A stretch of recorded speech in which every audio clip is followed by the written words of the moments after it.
औज़ुबिल्लाहिमिनश्शैतानिर्रजीम बिस्मिल्लाहिर्रहमानिर्रहीम। आज का जो ये प्रोग्राम है ये करियर काउंसलिंग के ताल्लुक़ से एक पैनल डिस्कशन का अहतमाम हम कर रहे हैं। तो गुलिस्तान न्यूज़ और लद्दाख एक्सप्रेस के तवस्सुत से इस प्रोग्राम को ऑर्गेनाइज़ कर रहे हैं और हमारे साथ जो दो एक्सपर्ट्स हैं, मेहमान हैं। हालांकि आज पूरा दिन जो है इसी करियर काउंसलिंग के प्रोग्राम के related Syed Mehdi memorial hall में सुबह 10:30 से लेकर 4:30 तक प्रोग्राम चला। तो हमारे दोनों मेहमान काफ़ी थके हुए हैं, लेकिन इस मसले में इनकी एनर्जी जो है वो कभी ख़त्म होती नहीं है। तो सबसे पहले मैं आप लोगों को तारुफ़ कराऊँ, हमारे यूपीएससी सिविल सर्विस और स्टेट सर्विसेज के एक्सपर्ट है कमरुल हक खान साहब, और इनका अपना एक कमर्शियल कोचिंग सेंटर भी है दया IAS, जो काफ़ी रिप्यूटेड कोचिंग इंस्टीट्यूट माना जाता है यूपीएससी के लिए दिल्ली में। और हमारे साथ हमारे दूसरे मेहमान जो है वो सैयद मासूम रज़ा, SM रज़ा के नाम से काफ़ी मशहूर व मारूफ़ है। आप कॉम्पिटिटिव कोचिंग में नीट IIT JEE में एक्सपर्टाइज़ रखते हैं, साथ में मैथ्स के रेनाउंड फैकल्टी है, और इनका स्पेशलाइजेशन जो है वो करियर काउंसलिंग है। अगर आप विन चैनल देखते हैं तो वहाँ पर कामयाबी के रास्ते एक प्रोग्राम चलता है, और अब तक इन्होंने 200+ एपिसोड जो है करियर काउंसलिंग के ऊपर दिया है वहाँ पर। तो किसी भी बच्चे को किसी भी टॉपिक के रिलेटेड अगर जानकारी चाहिए तो वो विन चैनल के यूट्यूब चैनल पर भी टॉपिक वाइज जो है वो एपिसोड्स देख सकते हैं। तो हम सबसे पहले तो आपका करगिल में खैर मकदम करते हैं और आज के इस प्रोग्राम में आपको वेलकम करते हैं। तो इंशाअल्लाह ये प्रोग्राम में भी कुछ ऐसी बातें होगी जो शायद हो सकता है कि आज दिन भर के करियर काउंसलिंग प्रोग्राम में नहीं आया हो। तो जैसे आप करगिल को देखते हैं, पूरा लद्दाख रीजन एक शेड्यूल ट्राइब एरिया है। तो एक शेड्यूल ट्राइब कैटेगरी होने के साथ साथ यहाँ के बच्चे, ख़ास करके करगिल में भी बच्चे जो है वो काफ़ी मेहनती है। हमारे यहाँ से बाहर जाके पढ़ते हैं, मेहनत करते हैं और कुछ अच्छे रिज़ल्ट्स आ रहे हैं। तो मैं ख़ान साहब से गुजारिश करूँगा कि आप बताएं कि एक तो ये कैटेगरी का फ़ायदा हम यूपीएससी सिविल सर्विस में कितना ले सकते हैं, और साथ ही साथ क्या हमारे बच्चे जो है वो सिर्फ कैटेगरी को ध्यान में न रखें बल्कि ओपन कंपटीशन के लिए भी अगर अपने आप को तैयार करना चाहते हैं। जी हाँ। जहाँ तक लद्दाख रीजन के स्टूडेंट्स का सवाल है, हमारा परसेप्शन ये है, पिछले 15 सालों से हम कश्मीर रीजन में आते रहे हैं। कश्मीर रीजन में यहाँ के जो सिविल सर्विसेज एस्पिरेंट्स हैं, उन एस्पिरेंट्स को हमारे इंस्टीट्यूट की तरफ से और कश्मीर यूनिवर्सिटी के साथ एक एसोसिएशन के फॉर्म में हम लोग सर्विसेज देते रहे हैं। तो हमारा अपना तजुर्बा ये है कि इस रीजन के अंदर टैलेंट और पोटेंशियल की कमी नहीं है। इसलिए जो बार बार बात कही जा रही है कि लद्दाख रीजन के लोग के पास कैटेगरी का एडवांटेज है, ये एडवांटेज है और बड़ा एडवांटेज है। लेकिन इस एडवांटेज के साथ साथ हमें इस बात पर भी कॉन्फिडेंट रहना चाहिए कि हमारे बच्चों के अंदर पोटेंशियल की कमी नहीं है, टैलेंट की कमी नहीं है। बस उनके पोटेंशियल, उनके टैलेंट को एक डायरेक्शन की ज़रूरत है। अगर सही गाइडेंस मिल जाए, सही डायरेक्शन उनको मिल जाए, सही उनको सरबराही मिल जाए, तो इस कैटेगरी के एडवांटेज को वो बहुत बेहतर तरीके से एक्सप्लॉइट कर सकते हैं। जो कैटेगरी का एडवांटेज इनको मिलना चाहिए था, लेकिन सही मानों में प्रॉपर गाइडेंस ना होने की वजह से उस तरीके का वो एडवांटेज अभी तक नहीं ले पाए हैं। तो हम लोगों का कल से यही डिस्कशन हो रहा है कि किस तरीके से यहाँ के जो बच्चे हैं उनके टैलेंट को, उनके पोटेंशियल को शेप दिया जाए, डायरेक्शन दी जाए, ताकि कैटेगरी के एडवांटेज को एक्सप्लॉइट करते हुए यहाँ भी रिज़ल्ट आए और यहाँ के रीजन का ऑल इंडिया लेवल पर जो ब्यूरोक्रेसी है उसमें पार्टिसिपेशन बढ़े, और जब इस रीजन का पार्टिसिपेशन बढ़ेगा तो उन लोगों के ज़रिए इस रीजन का सोशियो इकोनॉमिक डेवलपमेंट भी होगा, इस पर पूरा भरोसा है। बहुत बहुत शुक्रिया खान साहब। तो जब आपका आज मॉर्निंग सेशन था तो तकरीबन 500 स्टूडेंट्स ने पार्टिसिपेट किया, लेकिन हमने एडवर्टाइजमेंट में 12th एंड अबव कहा था।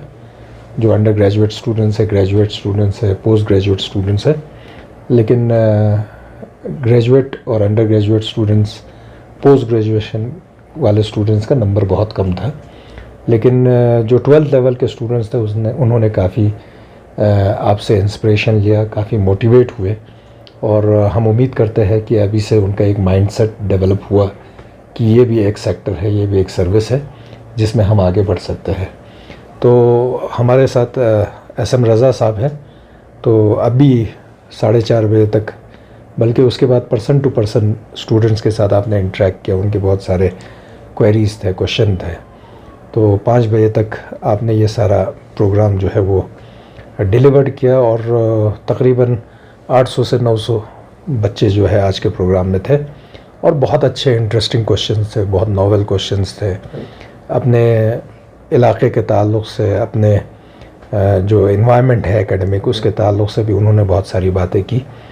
तो आप जो है तकरीबन इस इंडस्ट्री में 25 साल से काम कर रहे हैं, और बहुत सारे हमारे स्टूडेंट्स जो है उनको भी आपने इससे पहले भी यहाँ पर काउंसलिंग प्रोग्राम के लिए आए, और श्रीनगर में जब आप थे तो रेगुलरली करगिल के स्टूडेंट्स से आप टच में रहते थे। तो मेरा आपसे ये सवाल रहेगा कि आमतौर पर यहाँ के बच्चे जो है वो 12th क्लास का एग्ज़ाम देने के बाद वो ड्रॉप लेते हैं 1 साल के लिए, और उसके बाद वो नीट, IIT या JEE वगैरह के प्रिपरेशन करते हैं वेरियस कम्पिटिटिव एग्ज़ाम का। और ख़ास करके NDA के ताल्लुक़ से हमारे बच्चों में इतना ज़्यादा जानकारी नहीं है, अवेयरनेस नहीं है, जो एक प्रेस्टीजियस जो है करियर ऑप्शन है। तो आप किस तरह से इन बच्चों को ये बताएं कि आप 12th के एग्ज़ाम पास होने तक इंतज़ार न करें, किस क्लास के लेवल से एक बच्चे को इस तरह के कम्पिटिटिव एग्ज़ाम्स के लिए तैयारी करनी चाहिए, और किस तरह से उनको तैयारी करनी चाहिए? बहुत बहुत शुक्रिया नासिर भाई, और तमाम नाज़रीन को सलाम अलैकुम।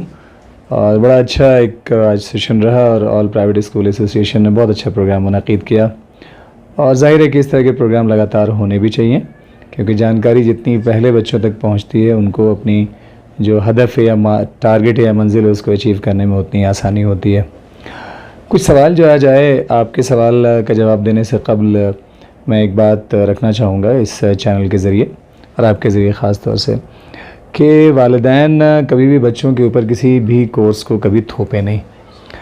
जब भी कोई रास्ता क्या लेना है बच्चे को, किस करियर ऑप्शन की तरफ आगे बढ़ना है, अब बच्चे की सलाहियत का, उसके इंटरेस्ट का, क्लास टीचर से मिलके सब्जेक्ट में उसके इन डेप्थ नॉलेज का, और आपके रिश्तेदार में या आपके आसपास में जो लोग कामयाब प्रोफेशनल हैं उनसे सलाह मशवरा करने के बाद तब बच्चों के लिए आप करियर में कोई ऑप्शन तलाश करें या बताएं उनको।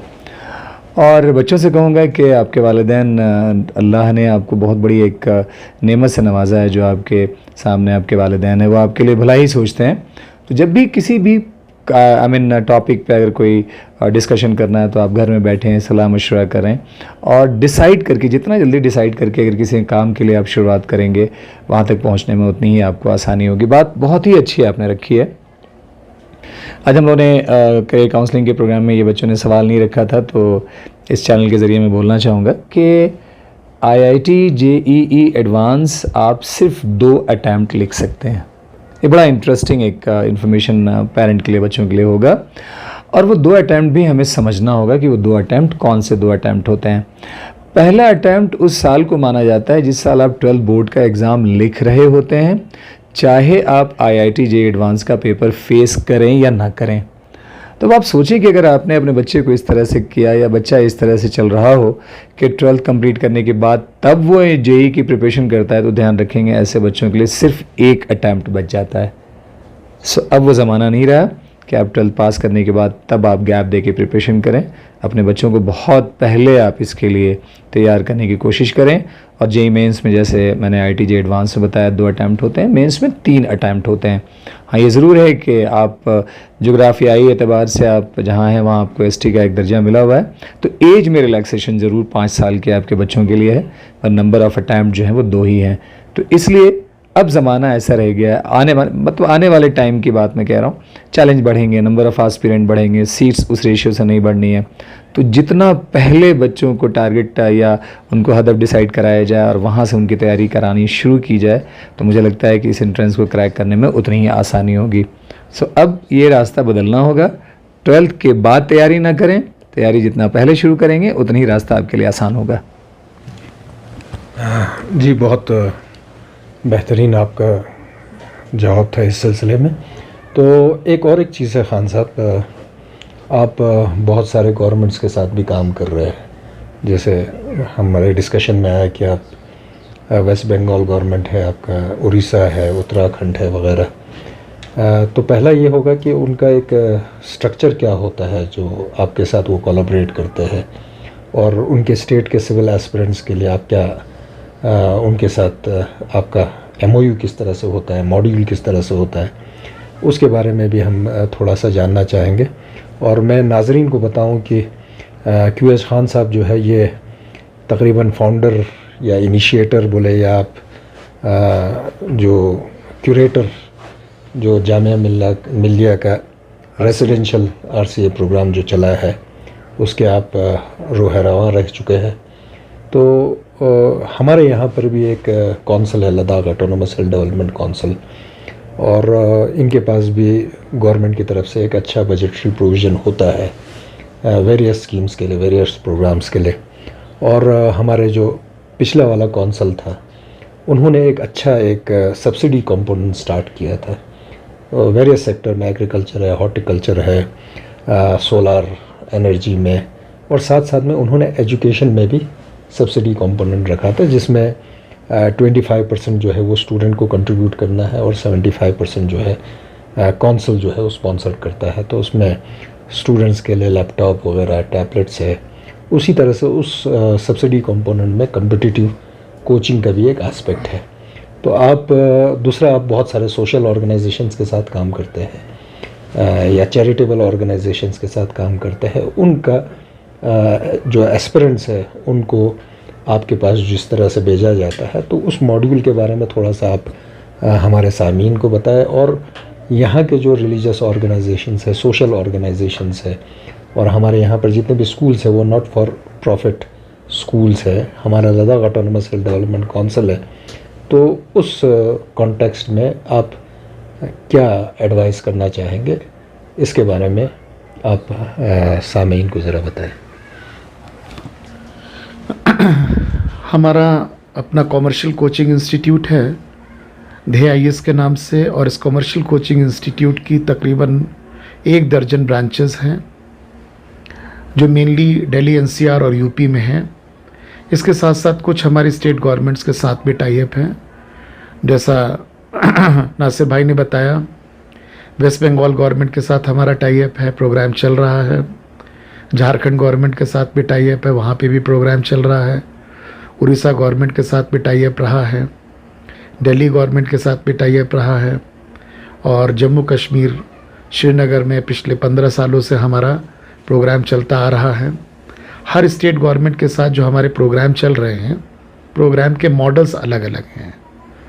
कहीं पूरी तरीके से फुल्ली स्टेट स्पॉन्सर्ड प्रोग्राम है, जहाँ पर स्टूडेंट की पूरी फीस जो हमारे और उनके बीच में तय हुई है, और वह हमारी कॉमर्शियल कोचिंग इंस्टीट्यूट की फ़ीस से काफ़ी कम है।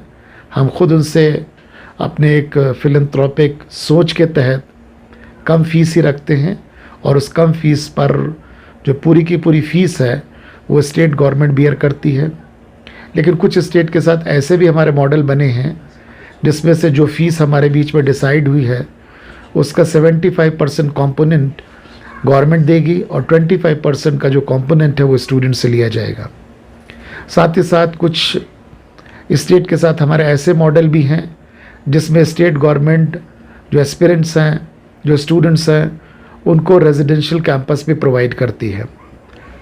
यानी सिर्फ और सिर्फ एजुकेशनल सर्विसेज ही नहीं, उनकी फूडिंग लॉजिंग की रिस्पॉन्सिबिलिटी भी स्टेट गवर्नमेंट की है। ये डिपेंड करता है कि उस गवर्नमेंट के पास रिसोर्सेज कैसे हैं। हमारा ऑब्जेक्टिव ये है कि किसी तरीके से बच्चों को कोच करके, बच्चों को एकेडमिक सपोर्ट देकर उनके मेहनत को रिज़ल्ट में कन्वर्ट किया जाए। तो यहाँ पे भी किस तरीके का मॉडल होना चाहिए, उसके लिए हम लोगों को तफसीली डिस्कशन की ज़रूरत है, मशवरे की ज़रूरत है। और फिर यहाँ की सिचुएशन को देखते हुए हम लोग इंशाल्लाह एक ऐसे मॉडल पर पहुँचने की कोशिश करेंगे जो मॉडल हमारे, आपके और बच्चों के लिए विन विन हो। और ऑब्जेक्टिव ये होना चाहिए कि बच्चों को ज़्यादा से ज़्यादा फ़ायदा पहुँच सके, बच्चों के एफ़र्ट्स रिज़ल्ट में कन्वर्ट हो सके, उनको सही गाइडेंस मिल सके, उनको सही डायरेक्शन मिल सके। जी, मैं इस पर एक बात और ऐड करना चाहूँगा, क्योंकि आप 25 ईयर्स से सिविल सर्विस कोचिंग वगैरह जो है उसमें आप इन्वॉल्व हैं। आमतौर पर जो हमारा रूरल सेक्टर है या रिमोट एरियाज़ है, उनका एक परसेप्शन है कि यूपीएससी क्रैक करने के लिए आपका एजुकेशन बड़े बड़े मेट्रोपॉलिटन सिटीज़ में हो, आप कॉन्वेंट स्कूल्स में हो, आपका लैंग्वेज के ऊपर बहुत कमांड हो, जैसे वहाँ पर आपको ऐसे लिखना पड़ता है। तो कहीं बातों में ये बात भी आई थी आपसे कि मदरसा बोर्ड के भी स्टूडेंट्स ने सिविल सर्विस क्वालिफाई किया है, और आप एज अ सिविल एस्पिरेंट जो है वो ज़रूरी नहीं है कि आप सिर्फ इंग्लिश मीडियम में ही इस एग्ज़ाम को फेस करें। बहुत सारे लैंग्वेजेस में यूपीएससी अलाउ करता है। तो आपके पास बहुत सारे एग्ज़ाम्पल्स भी होंगे, वो एग्ज़ाम्पल्स अगर आप शेयर करें तो हो सकता है कि लोगों का जहन में ये बात जो है कि भाई दूर दराज इलाके के लोग जिनका एलिमेंट्री एजुकेशन अच्छा नहीं हुआ होगा, सेकेंडरी एजुकेशन अच्छा नहीं होगा, उनके लिए शायद ये एग्ज़ाम बहुत ही डिफ़िकल्ट है, बहुत ही टफ़ है। ये हमारे लोगों में आमतौर पर ये परसेप्शन बना हुआ है। तो इसके लिए आप क्या कहें? देखिए, सिविल सर्विसेज की जो पोजीशन है, जो कैरियर है, ये हिंदुस्तान का सबसे प्रेस्टीजियस कैरियर ऑप्शन माना जाता है, और हकीकत में ऐसा है भी। और जब कोई चीज़ बहुत इम्पॉर्टेंट हो जाती है, बहुत प्रेस्टीजियस हो जाती है, तो उसको लेकर बहुत सारे मिथ्स भी पैदा हो जाते हैं, गलत परसेप्शंस भी डेवलप हो जाते हैं। उन्हीं मिथ्स में एक मिथ ये है कि जो सिविल सर्विसेज कंपटीशन है ये बहुत ब्रिलियंट स्टूडेंट्स के लिए है, जिनका एकेडमिक प्रोफाइल बहुत स्ट्रांग है, जो अच्छे स्कूल से पढ़कर आए हैं, जो नेशनल इम्पॉर्टेंस के इंस्टीट्यूशंस में पढ़ रहे हैं, पढ़कर आए हैं, आईआईटी जैसे इंस्टीट्यूट, एनआईटी जैसे इंस्टीट्यूट, एम्स जैसे इंस्टीट्यूट से पढ़कर आए हैं, उन जैसे स्टूडेंट्स के लिए कंपटीशन है। ये बिल्कुल गलत बात है। हाँ, आईआईटी से पढ़ने वाले बच्चे भी बड़े पैमाने पर सेलेक्ट होते हैं, नेशनल जो इम्पोर्टेंस के इंस्टीट्यूट्स हैं वहाँ से पढ़ने वाले बच्चे भी सेलेक्ट होते हैं, लेकिन आप बड़े पैमाने पर ऐसे बच्चे भी देखेंगे जो पूरी तरीके से रूरल बैकग्राउंड के हैं, हम्बल बैकग्राउंड रही है, ग्रेजुएशन तक अपने गांव से बाहर नहीं निकले हैं, शहर का उन्होंने शक्ल नहीं देखी है, और उसके बावजूद इस कंपटीशन को उन्होंने क्वालिफाई किया है। तो अपने जहन से इस बात को पूरी तरीके से निकाल दीजिए कि ये कंपटीशन बहुत स्ट्रॉन्ग एकेडमिक प्रोफाइल वाले स्टूडेंट्स के लिए ही है। ये हमारा मानना है कि कंपटीशन बहुत एवरेज स्टूडेंट के लिए है। ज़्यादा सिलेक्शन जो है वो एवरेज स्टूडेंट्स के ही देखने को मिलते हैं, राइट। जैसे आपने 12th फेल मूवी देखी हो, बहुत सारे बच्चों ने देखी, तो वो तो 12th में फेल हो गए। मनोज शर्मा जिनको लेकर ये बायोपिक बनी, वो 12th में फेल हो गए, और 12th में फेल होने के बाद फिर ग्रेजुएशन करके उन्होंने तैयारी शुरू की और उन्होंने क्वालिफाई कर लिया। तो ऐसे बहुत सारे आपको सिलेक्शंस मिलेंगे जिनका एकेडमिक जो बैकग्राउंड है वो बहुत वीक रहा है, उनकी जो फाइनेंशियल कंडीशन है वो बहुत वीक रही है। ऐसे हम्बल बैकग्राउंड से उठने वाले बच्चे बस इस कंपटीशन के रिक्वायरमेंट के हिसाब से, डिमांड के हिसाब से अगर तैयारी कर रहे हैं तो यकीन जानिए कि उनका सिलेक्शन होगा। जहाँ तक मदरसा बोर्ड के बारे में आपने सवाल पूछा, तो यहाँ बैकग्राउंड मैटर नहीं करती है। आप इंग्लिश मीडियम के स्टूडेंट हैं, आप हिंदी मीडियम के स्टूडेंट हैं, आप उर्दू और अरेबिक मदरसे में पढ़कर आए हैं, मैटर नहीं करता। आप जिस भी लैंग्वेज में कंफर्टेबल हैं, यूपीएससी आपको इस बात की पूरी इजाज़त देती है कि आप अपनी लैंग्वेज में ही इस एग्ज़ाम को दीजिए। राइट, हमारे पास भी ऐसे स्टूडेंट्स रहे हैं जिन्होंने पूरा एग्ज़ाम उर्दू मीडियम में लिखा, राइट। तो यहाँ किसी तरीके से लैंग्वेज या मीडियम बैरियर नहीं है। रज़ा साहब, जैसे कि आपके तवज्जुह से मैंने डिफरेंट जो इंस्टीट्यूट्स है उनका विज़िट भी किया, कोटा भी मैं गया जी। तो आमतौर पर हमारे बच्चे जो है वो मार्च अप्रैल में एग्ज़ाम देने के बाद कोटा का एक क्रेज़ है, वो ऑल ओवर इंडिया है, हमने देखा है। तो वहाँ पर जब अप्रैल मई का पीरियड स्टार्ट हो जाता है, मई जून अप्रैल मई का, तो टेम्परेचर जो है वो वहाँ पर काफ़ी राइज़ हो जाता है और ह्यूमिडिटी बहुत ज़्यादा होता है। हमारे बच्चे जो है उस तरह के टेम्परेचर को फेस नहीं कर पाते हैं। तो मैंने अक्सर ये देखा कि बच्चे जो है उन बड़े इंस्टीट्यूट में जाके काफ़ी फ़ीस पे करके वहाँ पर रेसिडेंस का सारा अरेंजमेंट करने के बाद जैसे ही कोचिंग का पीरियड स्टार्ट हो जाता है तो उनका हेल्थ उनका साथ नहीं देता है। और फिर मैंने ये भी देखा कि कोटा में कि आप अगर एक हफ़्ते के लिए भी ट्रैक से हट गए जी, तो फिर वापस से उस ट्रैक पर रन करना बहुत डिफ़िकल्ट हो जाता है। फिर आहिस्ता आहिस्ता बच्चा जो है वो अपने आप को फील करता है कि अब ये मेरा एरिया नहीं है। राइट। तो अब पेरेंट्स का भी प्रेशर होता है कि हमने आपको कोटा भेजा है, हमने आपको चंडीगढ़ भेजा है, तो वो तो रिज़ल्ट ही एक्सपेक्ट करते हैं। तो आहिस्ता आहिस्ता बच्चा जो है वो डिप्रेशन की तरफ जाना शुरू करता है। तो उस लिहाज से कुछ ऐसे प्रोग्राम्स आप बताइए, ख़ास करके नीट IIT JEE है, NDA वगैरह में, कि हम किसी मोड को इस्तेमाल करें जिसमें बच्चा अपने कंडीशंस में, अपने इन्वायरमेंट में बैठकर जो है इस प्रेस्टिजियस एग्ज़ाम की तैयारी कर पाए और वो उसको आसानी के साथ क्वालिफाई कर पाए, ताकि एक तो इकोनॉमिकल फाइनेंशियल बर्डन नहीं हो और दूसरा जो क्लाइमेटिक कंडीशंस है, जो कोटा में आपको पता है कितना डिस्ट्रैक्शंस है, वहाँ पर बहुत सारे सुसाइड केसेस रिपोर्ट होते रहते हैं।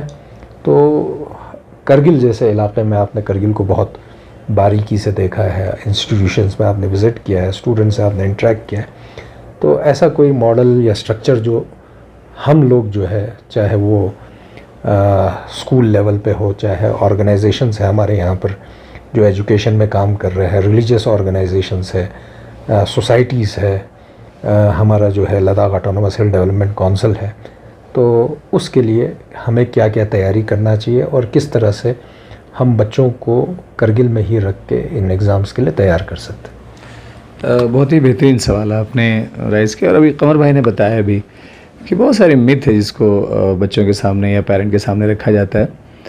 देखिए, IIT या नीट क्वालिफाई करने के लिए कोचिंग अपने आप में कोई एसेंशियल ऑब्जेक्ट नहीं है।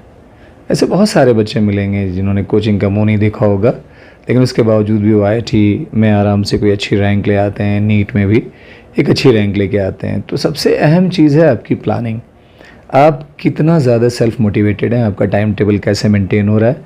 अगर आप घर पे भी रह के अगर आप चाहें और NCERT पे भी अगर आप फोकस करके चाहें तो इस तरह के एंट्रेंस को आप क्रैक कर सकते हैं।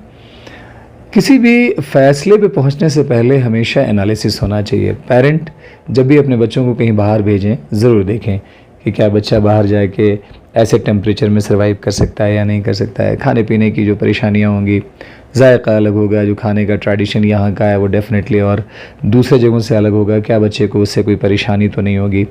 तो इन सब सारी चीज़ों को देखते हुए आप फैसला करें।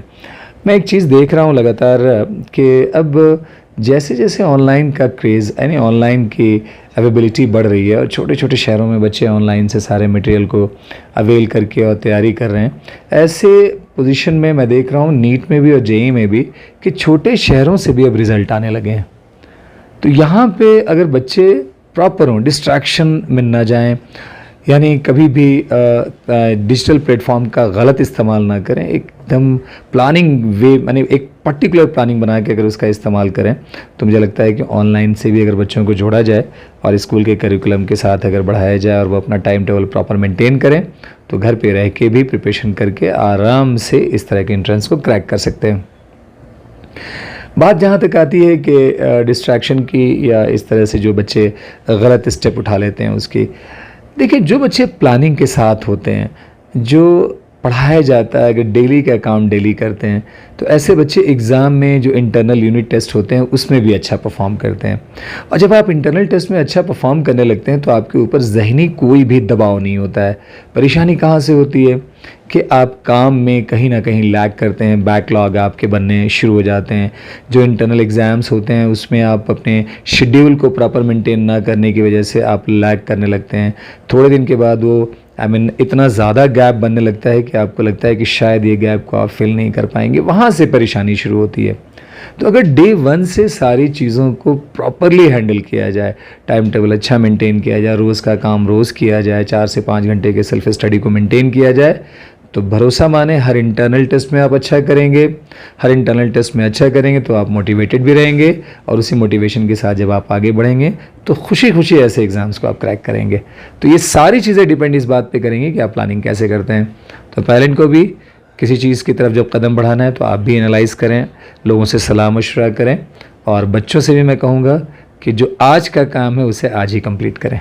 जी इसमें मैं थोड़ा सा ऐड करना चाहूँगा। हमारे यहाँ पर काफ़ी बच्चों का क्रेज़ और शौक़ बड़ा है इस तरह के कम्पिटिटिव एग्ज़ाम्स में जी, और पेरेंट्स भी काफ़ी सपोर्टिव है जी, फाइनेंशियली। बच्चे जम्मू में बैठते हैं, कश्मीर में है, चंडीगढ़ में है, दिल्ली में, यहाँ तक कि कोटा में भी बच्चे भेजे जाते हैं यहाँ से।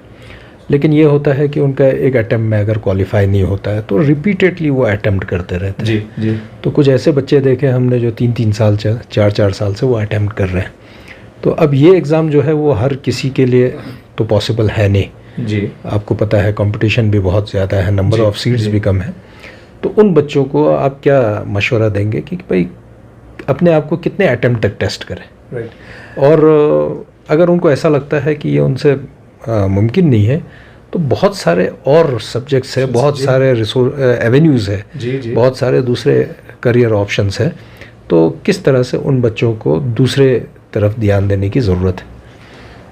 देखिए, एंट्रेंस एग्जामिनेशन की तैयारी, जैसे पहला आपने जो क्वेश्चन किया था नंबर ऑफ़ अटैम्प्ट के बारे में आपने पूछा था, तो जेईई मेंस में 3 अटैम्प्ट होता है और आईटी जेईई एडवांस में 2 अटैम्प्ट होता है। और अटैम्प्ट भी मैंने बताया कि जिस साल आप 12 बोर्ड का एग्ज़ाम लिखते हैं पहला अटैम्प्ट वही काउंट होता है। तो ये आईआईटी भी मानती है, ये एनआईटी भी मानती है। एनआईटी मानती है कि 3 कंसेक्यूटिव आप अटैम्प्ट ले सकते हैं और आईआईटीज़ मानती है कि 2 कॉन्सेक्यूटिव अटैम्प्ट आप ले सकते हैं। हाँ, ये ज़रूर है कि नीट में थोड़े से ऑप्शन ज़्यादा हैं, लेकिन बच्चों से यहाँ मैं कहूँगा कि जैसे जैसे वक्त गुजरेगा पॉपुलेशन इंडिया की इंक्रीज़ करेगी, जिस लिहाज से पॉपुलेशन बढ़ेगी उस लिहाज से सीट्स नई आपके सामने नहीं आएंगी। तो क्या होगा कि competition day by day tough होगा। तो बेहतर ये है कि जितना पहले आप प्लानिंग करें। अगर आपका बच्चा 8, 9, 10th में है और आप सोचते हैं कि उसको इंजीनियरिंग साइड या मेडिकल के साइड लेके जाना है, तो 9, 10th में जितने स्कूल लेवल पे ओलंपियाड एग्ज़ाम होते हैं उसको ठीक से टैकल कराने की कोशिश करें। 9th का सिलेबस अच्छे से बच्चा टैकल करे, 10th प्रॉपर तरीके से पढ़ाई करे और 11th के शुरुआती दौर से ही वो तैयारी करना शुरू करे। यहाँ ये ज़रूर समझना होगा, नीट के सिलसिले में मैं ख़ास तौर से कहूँगा कि नीट का एग्ज़ाम कम्प्लीटली NCERT बेस्ड होता है, यानी जो आपके बच्चों को स्कूल में जो किताब पढ़ाई जा रही है उसी किताब से नीट में पूरे के पूरे क्वेश्चंस आते हैं। तो जो बच्चा NCERT पढ़ रहा है उसको बहुत थॉरली, बहुत अच्छे से उसकी पढ़ाई करनी है और 2 साल अगर बहुत सिस्टमेटिक तरीके से बच्चा लगे, नीट के एग्ज़ामिनेशन का पेपर जो होता है वो देखे, पेपर के पैटर्न से अपने आप को आगाह करे और अपनी स्पीड और एक्यूरेसी को मेंटेन करे, तो मुझे लगता है कि 2 साल के सिंसियर एफर्ट से आराम से नीट या जेईई क्वालिफाई किया जा सकता है। हाँ, कभी कभी ऐसा भी होता है कि आपकी तैयारी होती है लेकिन बहुत सारे फैक्टर हैं जिसकी वजह से आप एंट्रेंस क्रैक करते हैं। हो सकता है कोई एक ऐसा फैक्टर हो जो उस दिन आपके फेवर में नहीं हो, तो अगर ऐसा होता है तो 1 अटैम्प्ट और आप सोच सकते हैं। अदरवाइज जैसे नासिर साहब ने कहा, बहुत सारे करियर में ऑप्शन है। अगर आप बायो के थ्रू चल रहे हैं तो MBBS BDS अगर आपके पास नहीं होता है तो BUMS BHMS एंड BAMS का ऑप्शन आपके पास है। पैरामेडिकल में बहुत सारे कोर्सेज़ हैं, BSc नर्सिंग के आपके पास कोर्सेज़ हैं, BA MLT के कोर्सेज़ आपके पास हैं, फिजियोथेरेपिस्ट के कोर्स आपके पास हैं। अगर ये नहीं होता है तो आगे चल के आप बायोटेक की तरफ आप निकल जाएं। माइक्रोबायोलॉजी आने वाले टाइम में आपके लिए बहुत अच्छा करियर ऑप्शंस क्रिएट कर सकती है। इसी तरह से बायोटेक्नोलॉजी के बाद माइक्रोबायोलॉजी, जैसे मैंने बताया, बायो इन्फॉर्मेटिक साइंसेज़ में अपना आप करियर बना सकते हैं, क्योंकि ये आपका एरिया बहुत फर्टाइल लैंड है। आने वाले टाइम में हॉर्टिकल्चर सेरिकल्चर में बहुत सारे स्कोप्स आएंगे, उस तरफ आप बढ़ सकते हैं। वेटनरी साइंसेज़ की तरफ आप बढ़ सकते हैं, एग्रीकल्चर साइंसेज़ की तरफ बढ़ सकते हैं, फिशरीज साइंसेज़ की तरफ आप बढ़ सकते हैं। तो बहुत सारे ऑप्शन हैं। सिर्फ ये हमारी कमी है कि हम ये समझते हैं कि अगर बायो हमने लिया तो नीट या MBBS या BDS के अलावा कोई ऑप्शन नहीं है। तो बहुत सारे, न्यूटन से किसी ने एक बात कही कि आपने फिज़िक्स में इतनी सारी आपने रिसर्च कर दी है, मैथ्स में बाइनोमियल थ्योरम में आपने रिसर्च किया, आपने तो आने वाले साइंटिस्ट के लिए कुछ छोड़ा ही नहीं। तो न्यूटन ने बड़ी अच्छी एक बात कही कि दुनिया एक समुद्र है, इन्वेंशंस का एक समुद्र है, उस समुद्र से मैंने कुछ सीप और मोती निकाले हैं, अभी तो बहुत सारी चीज़ें बची हुई हैं। तो ये हमारी कमी है कि हम समझते हैं कि बायो लेने के बाद MBBS या BDS के अलावा कोई ऑप्शन नहीं है। ऑप्शंस बहुत सारे हैं, लोगों से पता करें, उसमें भी आपके करियर के बहुत सारे ऑप्शंस आ सकते हैं। जी खान साहब, क्योंकि आप ये रेसिडेंशियल कोचिंग जो है ख़ास करके UPSC के, उसमें भी आपका काफ़ी एक्सपर्टाइज रहा है, तो और बहुत सारे माइनॉरिटीज़ के लिए प्रोग्राम्स हैं, गवर्नमेंट के भी प्रोग्राम्स है और दूसरे जगहों पर भी, स्टेट लेवल के ऊपर भी इस तरह से प्रोग्राम है, जैसे हज कमेटी का भी प्रोग्राम है। तो हमारे लद्दाख में जो है वो पॉपुलेशन जो है वो मुस्लिम और बुद्धिस्ट पॉपुलेशन है, और दोनों जो है वो माइनॉरिटी में आते हैं। तो कहाँ कहाँ पर बच्चा जो है वो कब कब इन एग्ज़ाम्स के लिए किस तरह से तैयारी करे, किस तरह से अप्लाई करे, और जैसे वो एक स्क्रीनिंग एग्ज़ाम लेते हैं उसकी तैयारी कैसे करें आफ्टर ग्रेजुएशन या पोस्ट ग्रेजुएशन, तो उसके बारे में थोड़ा सा अब हमारे सामीन को बताएं। जहाँ तक माइनॉरिटीज़ की बात है, तो हमारे मुल्क के अंदर अलग अलग खित्तों में अलग अलग जगहों पर इस तरीके से माइनॉरिटीज़ के लिए सिविल सर्विसेज की कोचिंग प्रोग्राम चलाए जा रहे हैं। जैसे एक बहुत पॉपुलर प्रोग्राम है दिल्ली में जामिया मिलिया इस्लामिया का RCA। इसी तरीके से दिल्ली में हमदर्द आइस स्टडी सर्किल है, वो भी minorities, ministry of minority affairs funded है, इसलिए उनका भी फोकस माइनॉरिटीज़ पर ही रहता है। इसी तरीके से हमदर्द यूनिवर्सिटी के अंदर भी, जो जामिया हमदर्द यूनिवर्सिटी है, उसके अंदर भी ये सिविल सर्विसेज का प्रोग्राम चलता है। इस तरीके से मुल्क में बहुत सारे प्रोग्राम्स चल रहे हैं। हज हाउस है पटना में, मुंबई में हज हाउस है, तो बहुत सारे, हम पूरी एक लिस्ट प्रोवाइड कर देंगे और आप उस लिस्ट में देख लीजिएगा, और बाकायदा आपको हम उनका जो सिलेक्शन प्रोसेस है और उस एडमिशन के लिए किस किस डेट में वो अपना एडमिशन टेस्ट कंडक्ट करते हैं, इन सारी की सारी डिटेल्स को हम आपको प्रोवाइड कर देंगे।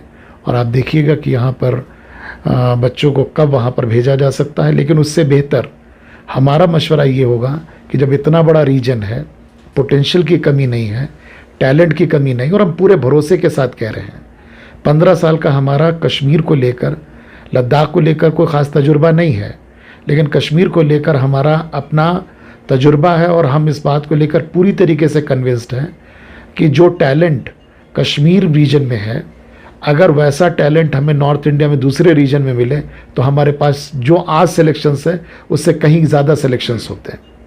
अगर कश्मीर रीजन में ये टैलेंट है, ये पोटेंशियल है, तो हमें उम्मीद है उस एडजॉइनिंग लद्दाख रीजन में भी ऐसा टैलेंट पोटेंशियल होगा।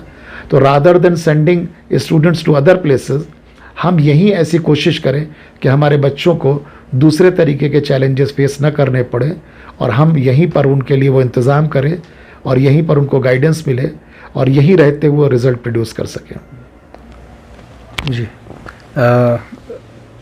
बस आखिरी सवाल रज़ा साहब के से मैं करना चाहूँगा कि स्कूल लेवल पे बहुत सारे कंपटीशंस होते हैं, जैसे आप ओलंपियाड की बात कर रहे हैं और बहुत सारे आपने कंपटीशंस की बात की है, तो एज अ इंस्टीट्यूट जो है, जो हमारे स्कूल्स हैं, चाहे गवर्नमेंट स्कूल्स हो, प्राइवेट स्कूल्स हो, उनको किस तरह से बच्चों को उन कंपटीशंस के लिए, उन एग्ज़ामिनेशंस के लिए तैयारी करना चाहिए, और किस किस तरह के एग्ज़ामिनेशन वो 8th standard level, 6th standard level onwards जो है वो फेस कर सके, ताकि उनके अंदर एक आइडिया और एक स्पिरिट डेवलप्ड हो कम्पिटिटिव एग्ज़ामिनेशन के ताल्लुक से।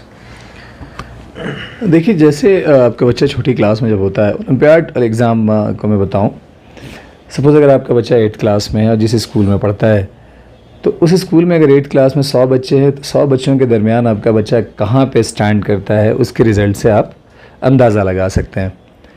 लेकिन जो ज़िले में दूसरे स्कूल हैं, उन स्कूल के रिस्पेक्ट में आपका बच्चा कहाँ है, या पूरे यूनियन टेरिटरी या स्टेट में 9th क्लास में अगर आपका बच्चा है तो पूरे स्टेट या यूनियन टेरिटरी में जो 9th क्लास में बच्चे पढ़ रहे हैं उनके रिस्पेक्ट में बच्चा कहाँ खड़ा है, या 10th में है, या पूरे कंट्री लेवल पे अगर मैं बात करूं तो उस क्लास में उसकी पोजीशन कैसे या क्या बन रही है। देखिए, जितने भी एंट्रेंस एग्जामिनेशन होते हैं वो नेशनल लेवल के होते हैं। जैसे नीट नेशनल लेवल का एग्ज़ाम है, JEE mains, IIT advance, CLAT, इस तरह के जितने सारे एग्ज़ाम्स होते हैं सारे नेशनल लेवल के एग्ज़ाम होते हैं। आपके बच्चों का मुकाबला पूरे मुल्क के बच्चों से, जब वो 12th में होगा, 12th के बाद एंट्रेंस दे रहा होगा, तो उस एज ग्रुप के, उस एकेडमिक क्वालिफिकेशन के सारे बच्चों से होगा। अब अगर हमने अपने बच्चों को 9th क्लास में ओलंपियाड एग्ज़ाम से रूबरू कराया, सपोज़ हमारा बच्चा अगर सेलेक्ट होता है, तो एक सबसे अच्छी बात तो ये हमारे सामने आएगी निकल के कि हमारा बच्चा इस वक्त अगर कंट्री में 9th क्लास में 1 लाख बच्चे बैठे, हमारे बच्चे की 50 रैंक आ रही है, तो हमारा बच्चा इतने बच्चों से आगे है। पहली बात तो ये। दूसरी इसमें सबसे टेक्निकल बात मैं बताऊं कि अगर 9th में आपका बच्चा ओलंपियाड दे रहा है और 12th के बाद उसको जेईई या नीट या क्लैट देना है, तो यही बच्चे जो 9th में उसके साथ एक फ़ाइट या एक कॉम्पिटिशन दे रहे हैं ओलंपियाड में, यही बच्चे 12th के बाद उसके सामने नीट के एग्ज़ाम में मद्दे मुकाबिल होंगे, IIT के लिए, जेईई मेंस के लिए होंगे, क्लैट के लिए होंगे। सपोज़ करें कि 9th में आपने किसी ओलंपियाड, नेशनल या इंटरनेशनल ओलंपियाड में बच्चे को बिठाया, या स्टेट के किसी ओलंपियाड में बिठाया और वहाँ वो बच्चा सेलेक्ट नहीं हुआ, तो 2 चीज़ें यहाँ। सबसे पहले तो ये होगा कि आपको अभी पता चलेगा कि जो कामयाब तरीन बच्चे उस क्लास के हैं उनसे आपका बच्चा कितना पीछे है। और 9th के बाद यानी 12th के बाद अगर उसको किसी एंट्रेंस एग्ज़ाम को फेस करना है तो अभी 3 साल का वक्फा मिलेगा उसको कि उस कमी पे आराम से काम कर ले। तो ये एक ओलंपियाड एग्जामिनेशन फेस कराने से बड़ा ही एक टेक्निकल फ़ायदा बच्चे को होता है। सेकंड, जनरली जो स्कूल में एग्ज़ाम्स होते हैं वो सब्जेक्टिव नेचर के होते हैं। जब आप एंट्रेंस एग्ज़ाम में जाएंगे तो ऑब्जेक्टिव नेचर का पेपर होता है ज़्यादातर। तो ऑब्जेक्टिव नेचर के पेपर की तैयारी बच्चा कैसे शुरू, जितना पहले से अगर स्टार्ट करेगा उसे पता होगा कि नेगेटिव मार्किंग कैसे होती है, टाइम मैनेजमेंट कैसे होता है। तो ये इनिशियल स्टेज में इस तरह का पेपर सिर्फ ओलंपियाड एग्ज़ाम में ही आपके बच्चे को मिल सकता है। और तीसरा जो मैंने कहा कि कंपटीशन क्या होता है उसको बहुत अर्ली स्टेज में पता चलना शुरू हो जाएगा।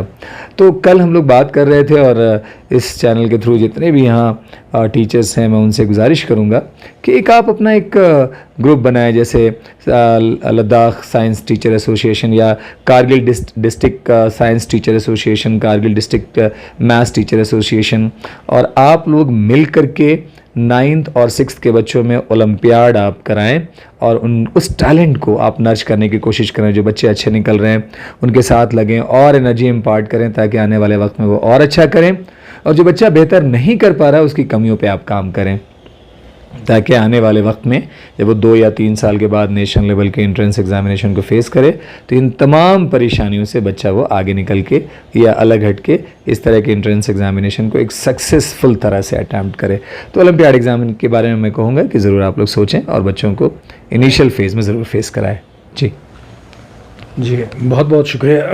क्योंकि वक्त की कमी है और हम इस एपिसोड को काफ़ी लेंदी नहीं बनाना चाहते हैं। आजकल रील्स और शॉर्ट्स का ज़माना है तो बच्चों में अब उतना पेशेंस भी नहीं रहा है कि लॉन्ग सीरीज़ जो है वो इस तरह के जो है वो एपिसोड्स देखें।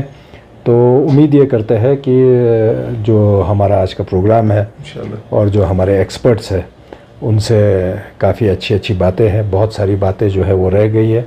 इंशाल्लाह और कभी मौका मिला तो हम इन प्रोग्राम्स के ऊपर और डिफरेंट टॉपिक्स के ऊपर हम बात करने की कोशिश करेंगे।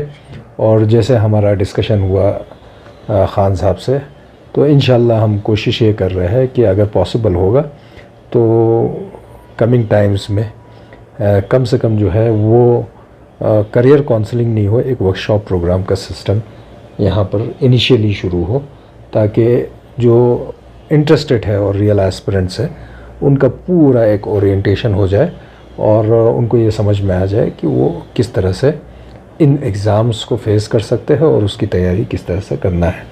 तो मैं आप दोनों का बहुत ही शुक्रगुज़ार हूँ। आप पूरे दिन जो है वो बिज़ी रहे और यही एक उस्ताद की खुसूसियत है कि वो थकता नहीं है, क्योंकि अगर उस्ताद थक गया तो जो तालिब इल्म होंगे वो थकेंगे नहीं, वो सो जाएंगे।